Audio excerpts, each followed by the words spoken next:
While it's coming up, I'm Dave Aronchick. I co-lead research development at Protocol Labs. We're the company that helps support IPFS and Filecoin.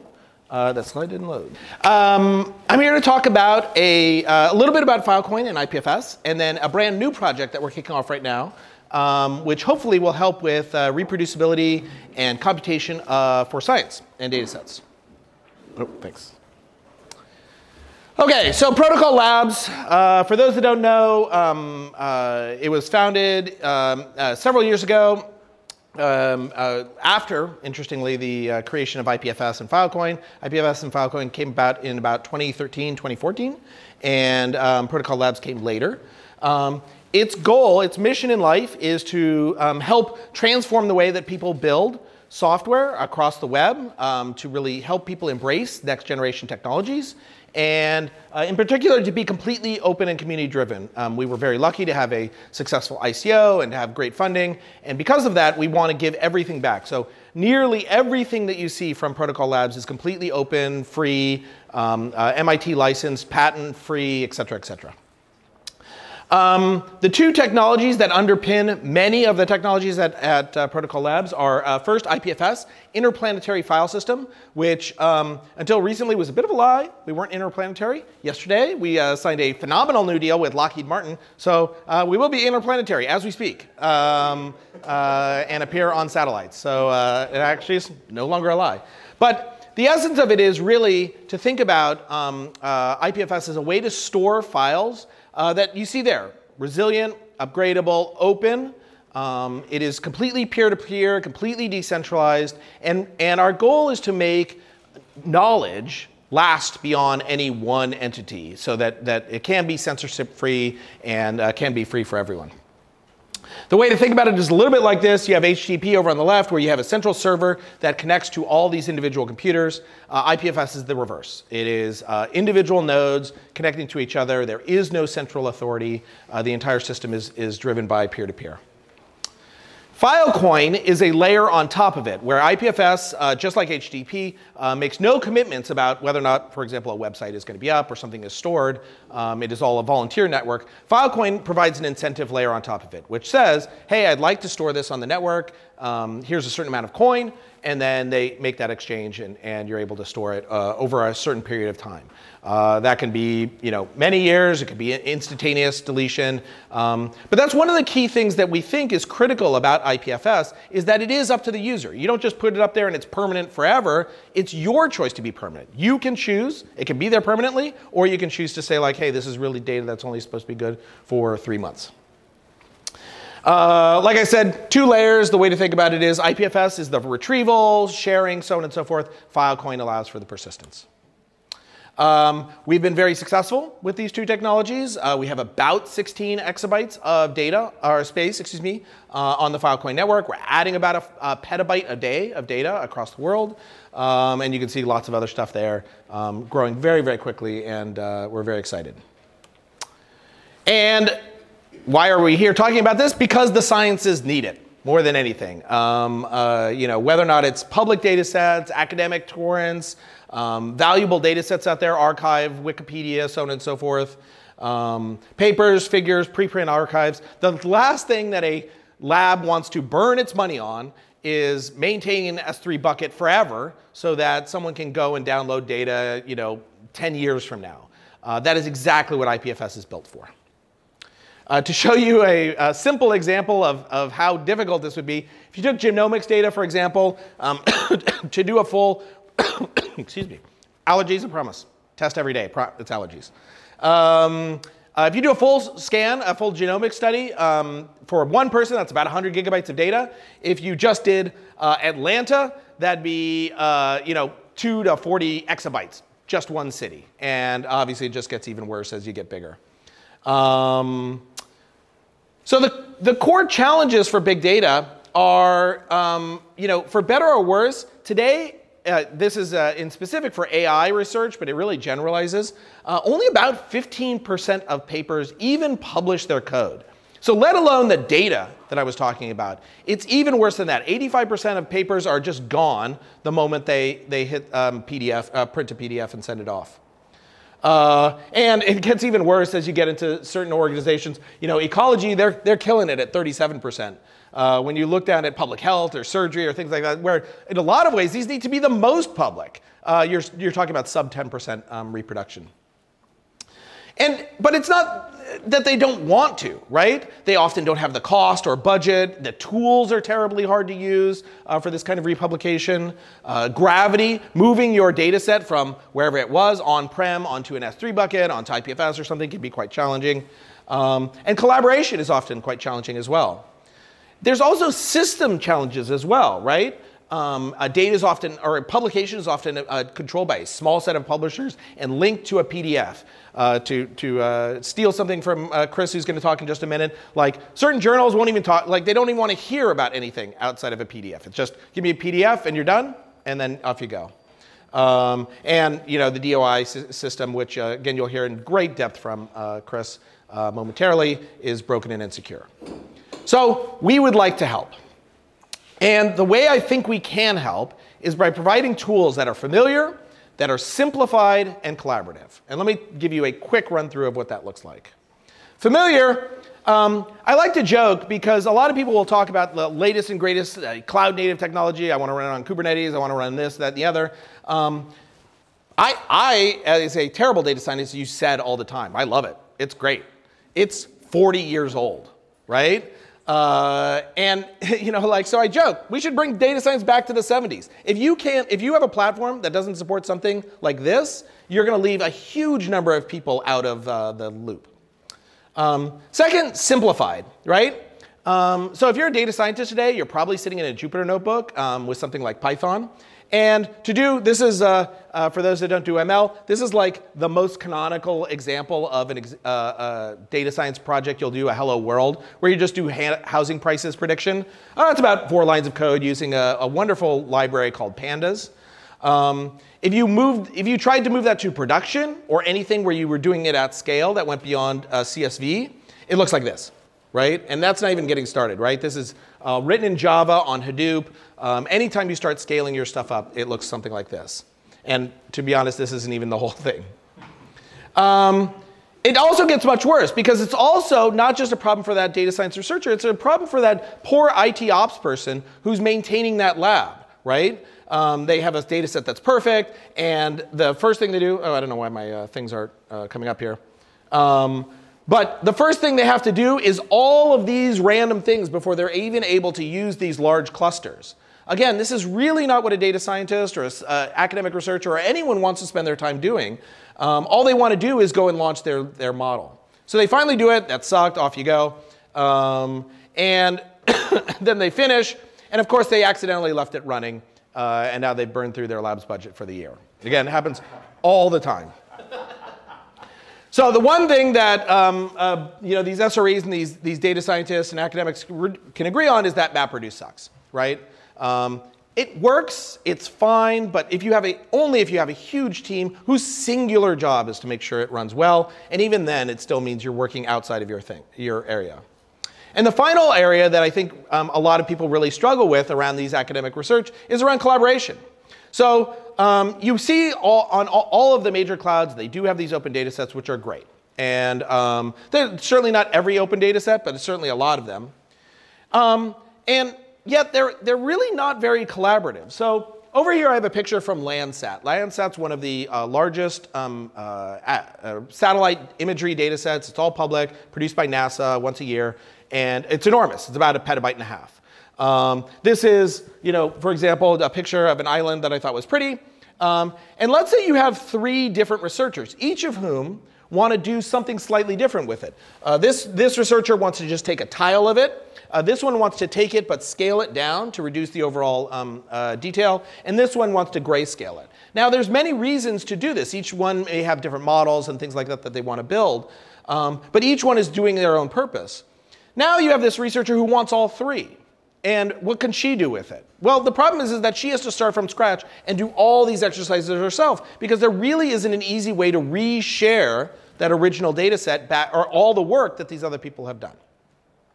Now, if you were to use a system like IPFS and we were able to make it easy for them, you could imagine the exact same scenario applies, except every time they finished that job, they republished that to the public data set using something like IPFS. Again, storing it on this massive amount of data. And now this researcher comes along and she says, great, I can do this. I can pull from each of these and collaborate and merge them together. And then when she's done, she's able to republish that data set very simply as well. So you can see kind of the ability when you have like an enormous amount of space like we do out there on IPFS and Filecoin, what you can reuse. So our proposal is to do something like this. We call it, the project is called Bacalhau. Bacalhau means cod in Portuguese. Cod, compute over data. It was a pun that we came up with while we were in Portugal, so there you go. But what we really want to do is transform this big data processing by giving developers simple, low-cost, distributed-first tools that really unlock these new ecosystems. Like I said, we want to simplify data deployment. We want to make it overall improve performance, because we think we can do it by sharding these jobs out everywhere, and really unlock a collaborative scientific community. Now, much of what you've heard here, like, we want to work with literally every presentation you've heard here. We are the infrastructure that hopefully we can collaborate with every single presentation and program here to enable this. Because these tools are completely open and free. And like I said, they're permanent. They're permanent storage for this data that right now unfortunately disappears. So what does this look like? Well, it looks like this. And this is actually real live running code. You can see here I take my 10 gigabyte GPS recording. I submit it to a job out there, and I'm using my favorite tool, which happens to be SED. This does a filter on a very large data set for just things within, I don't know, 50 kilometers of Lisbon. And then here's how I fetch the results. That's it. 3 commands. No hundreds of lines of Java, no spinning up a Hadoop cluster, nothing like that. You just go off to the races. And we're just getting started, right? You can see no special clusters, no temporary storage, no creating an S3 bucket for an afternoon or whatever, a week, in order for you just to download the stupid thing and run it and then delete it immediately after. It's much cheaper, automatically resolves failures and so on, and we really are just getting started. Now, I don't want to overpromise. The project just kicked off just a few months ago. We're launching our proof of concept as we speak, but this, what you see up here, does work today. And so now you take that same scenario that you saw earlier. Our data scientist, our researcher, says our new research is going to change the world, and we're very happy about that. We want to empower her. She takes her genome in a bottle. She publishes it using GitHub. She runs that against the Bacalhau cluster, and she then takes that, including both the reproducible data pipeline and the reproducible and the refined data, and publishes it all as a single artifact. And now, when the collaborator comes along and says, oh, I'd like to fork that, she can do that. She can grab everything, all the artifacts necessary, and reproduce it in her own environment. And then, so on and so forth. So that's Project Bacalhau. We are just getting started. Like I said, we would love collaborators. More than anything, we would love to hear your pain points today. Are you a researcher? Are you facing these kind of challenges today? What can we do to solve first? Everything you see here is live. There's our website, which is definitely not ready yet. You have an email. You have our Slack. Slack is the best way to reach out. And you can go download the project right now and mess around. I promise none of it works. But it will soon. And that's that. And let me hand it off now to, oh, thank you. And now let me hand it off to Chris, who will talk more about where we will publish all this great data. Oop. A closed access journal exclusively, and I still had to pay $2,000. Why? Because I had color figures in my PDF. Let that sink in for a moment. Now, Nature Neuroscience has a new policy, APCs, author publishing cost. How much does it cost to have your work into the open domain? $11,800. Please let that sink in. It relies on an obsolete unit. The majority of science, like David has shown us, are PDFs in silos. We don't have any business model in the publishing industry for anything beyond PDFs. There's no incentives for code, data, reproducibility. The record itself is fragmented, it's insecure, and it suffers from link rot. The persistent identifier of the scientific record is the DOI. The DOI is essentially a lookup table that was created by the American Association of Publishers for them to control and monitor matters of copyrights. And also, it is subject to cross-national censorship. Did you know that out of the 4 big publishers, 3 of them have some of their content censored in China? Worst of all, there is a raging replication crisis across many fields of science. Years ago, Amgen tried to replicate cancer studies. They had a 90% failure rate in replicating these studies. The replication crisis kills people. It's a very serious matter. More recently, you've had a many-lab experiment where they tried to replicate cancer studies. Half of them did not replicate, and those that did replicate had an effect size about 85% smaller than the initial effect size reported. This leads, understandably, to a loss of public trust into the scientific endeavor. We've seen this with COVID. Masks works, masks don't work, and then they work again. The science has changed. Is it really the science that has changed, or is it the underlying politics? This record has lost, this system has lost its legitimacy, but we have nowhere to go as scientists. We need to create the infrastructure to fork it. We need to create the infrastructure so that scientists can gain and recapture the value that they create when they curate knowledge. And this is essential. So how are we going to go about it? Well, there's a number of things we have to build. We have to build gateways. We have to build places where scientists can upload their work, can create reproducible research objects. We need to upgrade the unit of knowledge. I've had, in my previous talk in ETH Amsterdam, I presented DeSciNodes, which is a reproducible document stack stored on IPFS with funding capabilities and permanent CIDs and knowledge graphs. I'll talk about this more today and give you again a demo of that system. We index those objects on a ledger of knowledge, a decentralized index where all these scientific communities can push their work and secure them, creating a secure audit trail for all of that scientific research. We need a governance system. So we've set up the DeSci Foundation. We're working with meta-scientists and scientists from all over the world who have been thinking deeply about the problems in science and how to improve the system and how to improve the incentives. We need methods to curate this ledger of knowledge. We need to create what we heard this morning was decentralized societies, right? We call those ARCs, autonomous research communities. These are communities of scientists that vet, that validate, and that verify and curate our scientific record and recapture the value of curation in that process. And we need to create a place to dream. That is a place to showcase some of the best research that has been pushed onto this system, to create an open metaverse library, which is essentially a way to show the world the beauty and the inspiration that science can lead to. So I'm going to talk a bit more about open access. Who here is familiar with Balaji Srinivasan? Okay. So you're probably familiar with this concept. I've extended it somewhat. The idea is open access now as it stands is essentially a legal gateway. It is removing paywalls. You shall have no paywalls on publicly funded research. And it is also, you will have clear terms for reusing scientific artifacts and published results. That means permissive licenses. We need to move. We need to build an infrastructure where we can have true open access. And true open access means globally accessible research.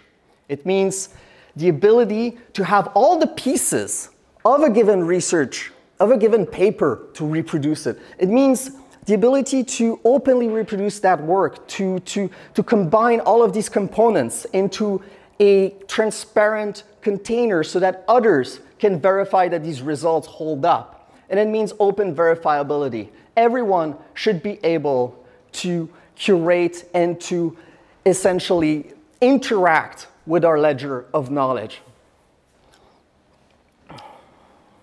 So the first part, global accessibility, that means storage redundancy. So storage redundancy, we don't know how scientific papers are stored today. We've heard from David that the amazing technologies that IPFS is developing, IPFS, compute over data, all of these are fundamental building blocks to create a better storage system for science, scientific artifacts, scientific papers. We need access redundancy. We need many ways to access that ledger. We don't want to have a centralized point that can fail. No, we want communities to be able to pull up, deploy their own gateways, and customize them through their needs. What we want to store on these gateways, what we want to push to this ledger of knowledge, are permanent knowledge graphs. Permanent knowledge graphs can be built now. We have better ways of creating persistent identifiers. We can use CIDs, which are encrypting the underlying content, which guarantees that the payload has not been tampered with. And this fixes many problems, such as link rot, content drift. And we need to index them on chain to create a tamper-proof audit trail that allows anyone to see the state of this record. We want work to be openly reproducible. This is foundational. We need to create better reproducible document stacks that are easy to use, that people can connect the front end, essentially their PDFs, to their underlying code, to their data, to perhaps a video of a laboratory experiment where they showcase how to do this operation on a particular region. We need to do this in a way that simplifies the user experience tremendously. This is the only way to get adoption. We have to make it familiar, we have to make it simplified, we have to make it collaborative for users to use. And we can power these executable containers that allow us to reproduce these results using these technologies and, for instance, compute over data. And we're very excited to partner up with Protocol Labs on that specific point such that anyone can execute these reproducible code containers. We want work to be openly verifiable. What does that mean? We need to find a way to transition from verifying PDFs and doing peer review specifically on that object to doing peer review on the entirety of the research object. That means checking the code. Does it reproduce the figures? That means checking the data. That means looking at all the components. And this is an unsolved problem in science. And it's a pain point for many organizations out there that are trying hard to improve the quality of our record. For example, the Open Science Foundation has badges. Is your data open? Is your code posted? Has your work been pre-registered? The problem with that is we do not yet have the infrastructure to verify these attributes at scale. And this is one of the points where DeSci can add a lot of value to the existing scientific infrastructure. And I really want to make this point clear. It's essential that we add value to the current way that things are done. And we need sustainability models. So how could this look like? In the DeSci system that we're envisioning, anyone can add a validation grant on any piece of published research. If I see a piece of research that I think, I would love this to be replicated, I can add a validation grant. And a decentralized scientific society can pick those grants and accrue the value of curation. And so this changes the paradigm in how we think of the scientific knowledge graph, because all people with one click of a Web3 wallet can causally have an effect on curation of knowledge. And this is a wide range of validation service. There are things like attribute verification. There are things like independent replications. There's conducting analysis plan. This is another very important topic. Science starts at the point of a pre-adjusted report or an analysis plan. This is foundational to creating more robust statistical inference in the realm of science, reducing p-hacking, reducing the problems related to the gardens of forking path, and code audits. All of these things can now be directly, causally impacted by anyone into the world who wants to verify the robustness of a piece of research. And finally, we need to invest in our Web3 knowledge infrastructure. We go on CoinMarketCap, we see things like a white paper posted here and there. We don't have a knowledge infrastructure for Web3. It's absent in this current moment in history. And this is something which needs to be remedied before it's too late. We've just seen $15 billion of value evaporate with the Terra collapse. How fantastic would it be if anyone in the space could essentially outsource due diligence to these white papers so that people can get expert feedback on the limitations of the mechanism designs underlying some of these crypto economic systems. We need to have less Twitter quibbles. We need less of your size is not size. We need more of your model doesn't work under these conditions. We need a place, an epistemic common, to improve our information quality. So to sum up, true open access in the systems that we're building is about global accessibilities where community can run their own gateways, where there's transparency about the storage guarantees of the underlying scientific assets. It needs to be openly reproducible. We need to have a reproducible document stack that can use computer data to return the results that were perpetrated into the research paper. And we need to make it openly verifiable. And that last condition, if we can make these three things happen, we can transition from the article of record to the research object of record. And this is a powerful claim to value in the scientific community. If we can transition the Schelling point from the article to the research object, DeSci can have an enormous impact on the quality of science. And finally, and this is very important to me, we need to uplift scientists. The wages of postdocs, PhD students are absurd nowadays. It's impossible to have a family if you're a postdoc. The system the wage have stagnated, the system is exploitative.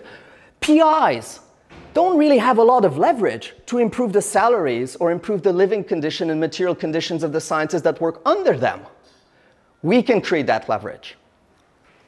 We can allow scientists to recapture the value. We can have decentralized scientific societies that collect these microgrants and redistribute them as fellowships with steady, small stipends. 300 euros, 500 euros a month in the life of a postdoc makes a world of a difference. It's incredibly capital efficient. And if we manage to do this, scientists will be incredibly grateful, and we will have a wide echo into the space of science. Finally, I think we need freedom. For me, Web3 is about freedom. Freedom for knowledge and freedom for scientists.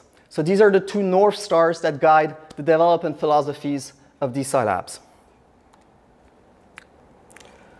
Thank you to my amazing team. DevOps, Sina, ScienceOps, Philip, Brian, IPFS, Andrew and Bean, Eric, Georgia, and Carla.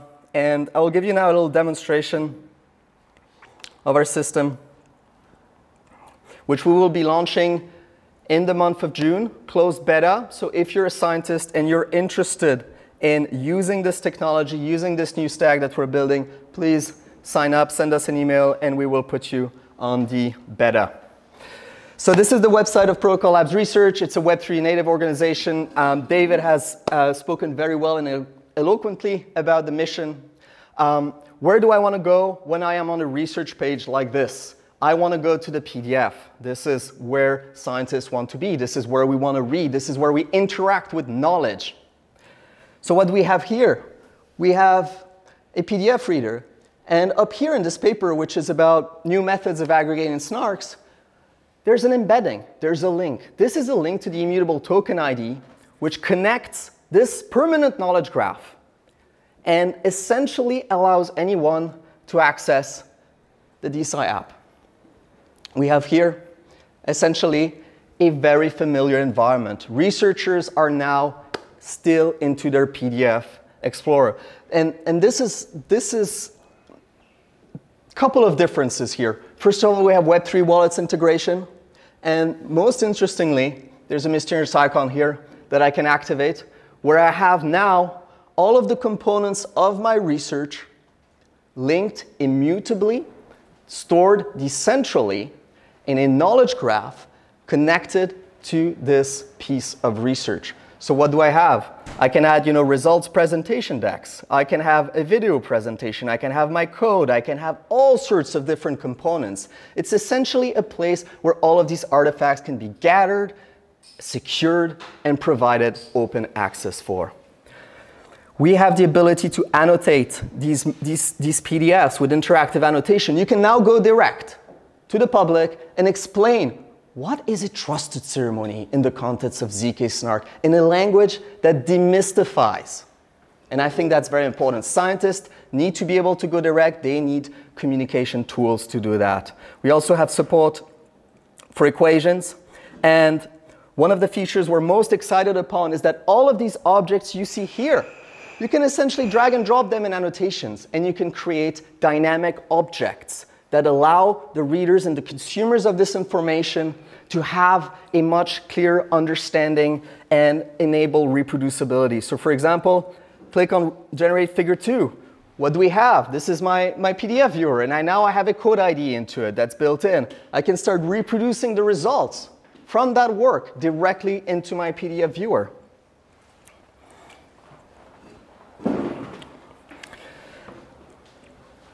We have a history.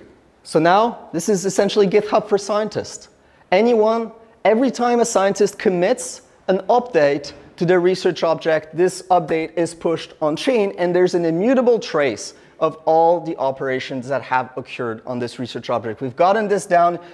This is done on Ethereum using Optimism. We've gotten the cost down to about $2 per commit, so it's really becoming scalable for this specific application. And the gateways, the organizations like the DeSci Foundation will be sponsoring scientists, removing this barrier to adoption by allowing scientists that produce quality research objects to put their work and share it to the world on this platform. We have the ability to look at the metadata, have the contributors. So Pooja this morning was talking about soul-bound NFTs. All of these manuscripts and research objects are essentially soul-bound NFTs. They're non-transferable token. The edit rights to the system are gated by the ownership of this soul-bound token. So here you have the contributors. The contributors can add authors. They can add contributors that sends out that particular access right, and they essentially can control exclusively how this object evolves over time and the versioning of it. Another important thing, funders only have a validation grant. We can say, hey, I'd like to check if these badges are actually deserved. I'd like to have an autonomous research community, a decentralized society to essentially verify these badges. And I can now simply mint a validation grant. The NFT is a ticket that I have for contributing to the system. And these ARCs can come, take these bounties, and essentially have a revenue model to recapture the value that they create by curating the ledger of knowledge. The system is also very simple to use. I'm a firm believer into keeping things as simple as possible, copy pastes and copy links and copy paste it. This is all what it should take to create these research objects. So essentially, you want to add, you want to add your data, you want to add a video. You can just add a subtype and you essentially drag and drop or copy paste that particular piece, which then gets uploaded to IPFS. It's preserved on this global system that anyone can access. All of this needs to be made extremely simple. It's very important. Scientists suffer from bad UX everywhere. Who here has tried to push a paper on a publisher's website? You remember that experience? So how about that? DeSci has to make it better. OK, so I'm happy to take questions now. If you have any, you can also let me know what you think. Happy to take some questions.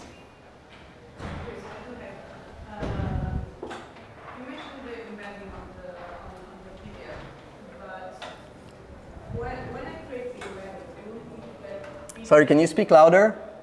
Oh,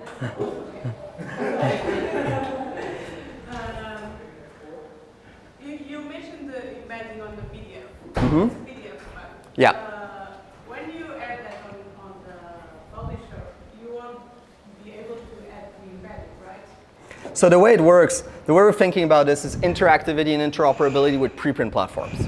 So preprint platforms are huge right now in science. So when I'm an author, I have my work on a preprint platform. Well, now I can actually upload that work with that embedding directly on the preprint platform. And this allows discoverability beyond DeSci. So anyone using these preprint platform will be able to see these links, essentially, and to go onto these gateways to be able to explore these research objects.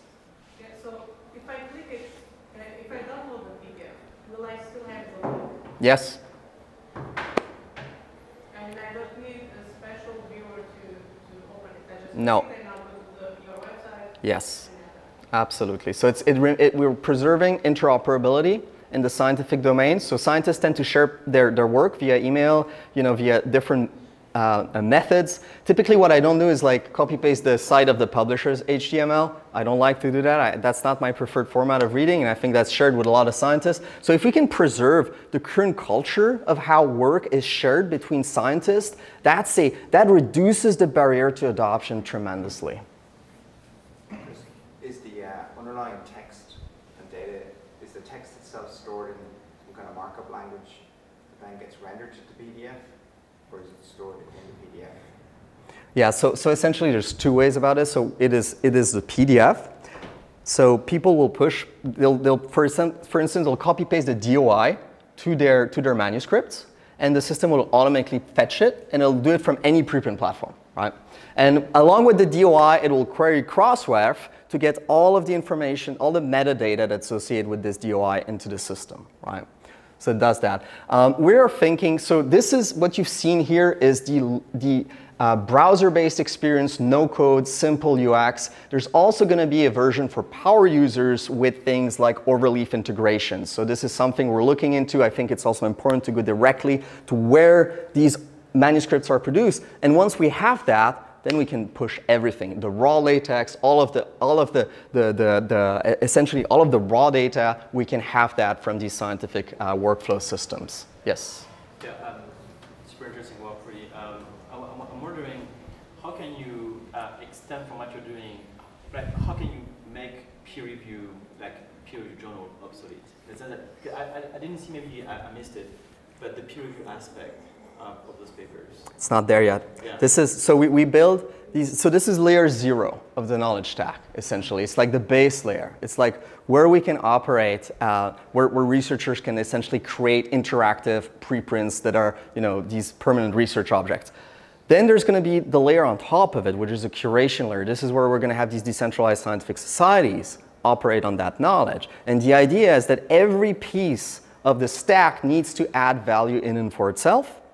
And you can imagine, essentially, a system where peer review is now produced, via annotations. So have you ever wondered why, when you get a manuscript to peer review, it's like you have to now type as you answer the editor, oh, page 62, line 89, there's, this t-test is invalid, right? What is that for UX for peer reviewers? We have not invested in peer review UX at all. It is left to the stage of emails and uploading peer review reports on publisher website. We need to change that.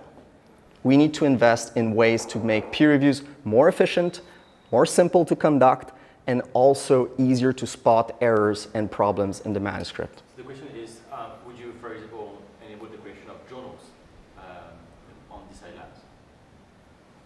Sorry? Would you enable the creation of journals in DeSci Labs? So we're not competing with the current scientific infrastructure. That's very important. We need to add value in parallel to the existing system. We will have essentially, think about it as an overlay, think about a peer review into the DeSci system as an overlay peer review on a preprint platform, right? That's not really a journal. That's a validation mechanism, right? Journals do a lot of other things. They do typesetting, right? They charge a lot for that, by the way. They do many other things, right? There's many other functions. So it is really about the subset of function that is tied to scientific validity. That's what we're targeting, not the broader scope of functions that journals traditionally do, typically putting things into issues, right? We don't need that. So we're going to be unbundling from the components, from the essential functions, the validation, which I think is the core. Validation and curation are the core value props of a curated system. So maybe just to rephrase that, what we can do is basically pre- and post-publication validation services that the journals are not offering, right?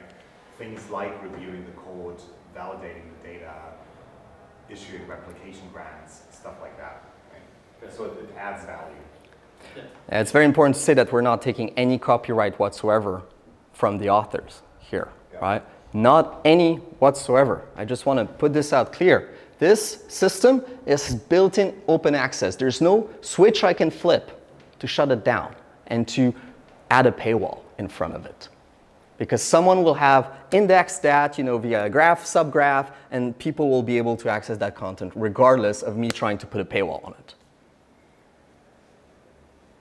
I'm just wondering, how extensible and flexible is the bucket system here? So is there like a set schema, or can authors add different data types to that? And Yeah. they have to label the data types themselves? Or? Yeah, great question. So there's a schema for linked research objects.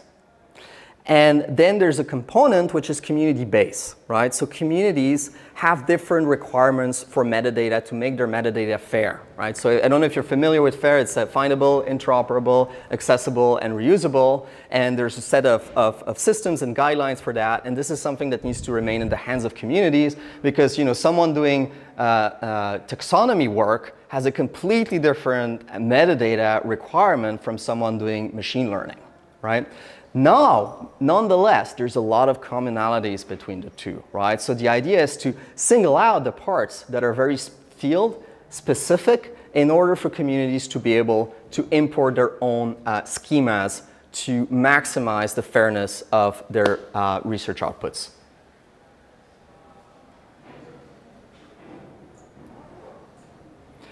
Any other questions? Well, thank you very much.